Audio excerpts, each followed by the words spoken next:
प्रेम से बोली छठी मैया की। Presented by Vishwakarma music.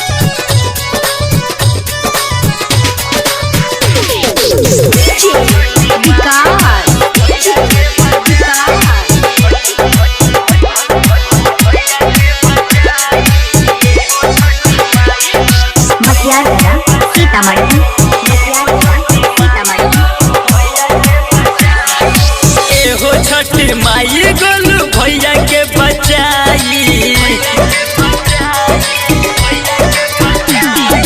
एहो छठी माई गोलू भैया के बचाई, एहो छठी माई गोलू भैया के बचाई। हर साल करब माई, हर साल करब माई तोहर पूजाई, एहो छठी माई गोलू भैया के बचाई, एहो छठी माई गोलू भैया के बचाई।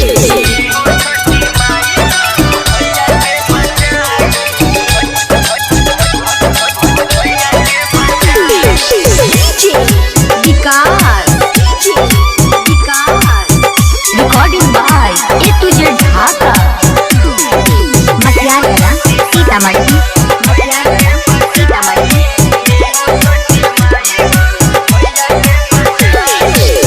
पूरा बिहार माई सोच में ये डूबा है, जन अपराधी कोना दुग में ही छुपा है।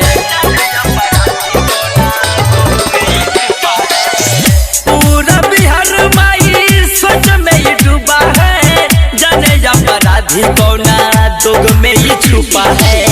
ए छठ माई अपन, ए छठ माई अपन महिमा देखाई, एहो छठी माई गोलू भैया के बचाई, एहो छठी माई गोलू भैया के बचाई।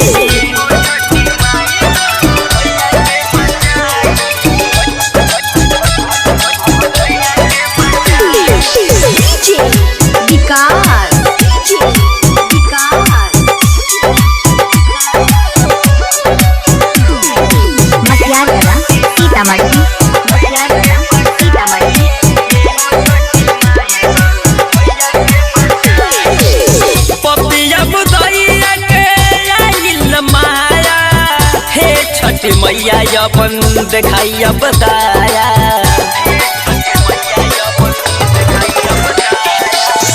पपिया बुदैया के आइल माया, हे छठी मैया अपन देखाइया बताया। राइटर मंजस राजा मुन्ना नील शर्मा दी बताई, एहो छठी माई गोलू भैया के बचाई, एहो छठी माई गोलू भैया के बचाई। Recording by A to Z Dhaka.